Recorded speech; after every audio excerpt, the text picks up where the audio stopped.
Pakistan India team మొత్తాన్ని కాదు, కేవలం అభిషేక్ శర్మని చూసి సగం భయంతో చూస్తుంది. ఎప్పుడైనా సరే మామూలుగా ఒక కెప్టెన్ లాంటి వాడు ఎలా ఉండాలి? టీమిండియాని ఎదుర్కొంటాం అనాలి.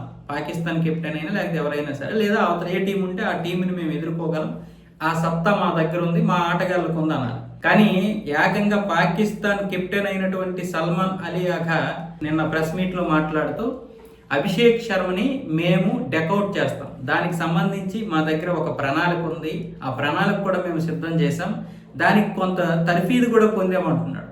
అంటే అభిషేక్ శర్మను ఓడించడానికే వీళ్ళు తర్ఫీదు పొందితే టీమిండియా మొత్తాన్ని ఎప్పుడు వీళ్ళు ఓడిస్తారు? అంటే టీమిండియా ఇది గర్వంతో చెప్తున్నది కాదు. నిన్న జరిగినటువంటి ప్రెస్ మీట్లో సల్మాన్ అలీగా ఉన్నాడు, సూర్యకుమార్ యాదవ్ ఉన్నాడు.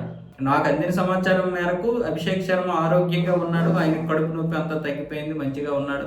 ఆయన రేపు రాబోయేటటువంటి మ్యాచ్లో, అంటే ఈ రోజు జరగబోయే మ్యాచ్లో ఆడతాడని తెలిసింది. అయితే అభిషేక్ శర్మని డెకౌట్ చేయడానికి మా దగ్గర ప్లాన్ ఉంది అని చెప్తున్నాడు. దానికి సూర్యకుమార్ యాదవ్ సరే నీ సంబరాన్ని ఎందుకు కాదనాలి, అభిషేక్ శర్మని మేము ఆడిస్తాంలే, మీరు డెకౌట్ చేసుకోండి అన్న విధంగా మాట్లాడాడు. ఎక్కువ ఏం మాట్లాడారు అంటే వీళ్ళు అభిషేక్ శర్మ మీదే ఇంత ఫోకస్ చేస్తే మిగతా టీమిండియా మీద ఇంకెప్పుడు ఫోకస్ చేస్తారు? అంటే ఇక్కడే సగం భయంతో చేస్తున్నారని స్పష్టంగా అర్థమవుతుంది. నువ్వు ఎప్పుడే నీ టీం పాక్ని ఒక సగం భయంలోకి నెట్టేశావు. అడుగు అడుగు వస్తున్నాడు, అడుగు అడుగు వస్తున్నాడు అన్న విధంగా. ఇక అభిషేక్ శర్మను చూసేసరికి మీకు గుండెల్లో రాళ్ళు పరిగెడతాయేమో. అతను నిజంగా ఆడుతాడో లేదా డక్అవుట్ అయిపోతాడో ఏదో తర్వాత సంగతి. అతను టీంలో ఒక భాగం, టీంలో ఒక సభ్యుడు.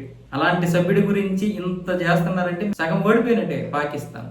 ఈరోజు జరగబోయేటటువంటి మ్యాచ్లో టీమిండియాని ఎదుర్కోండి, గెలవండి, తప్పేముంది. కానీ ఇలాంటి మాట్లాడే సగం ఓడిపోతుంటారు మీరు.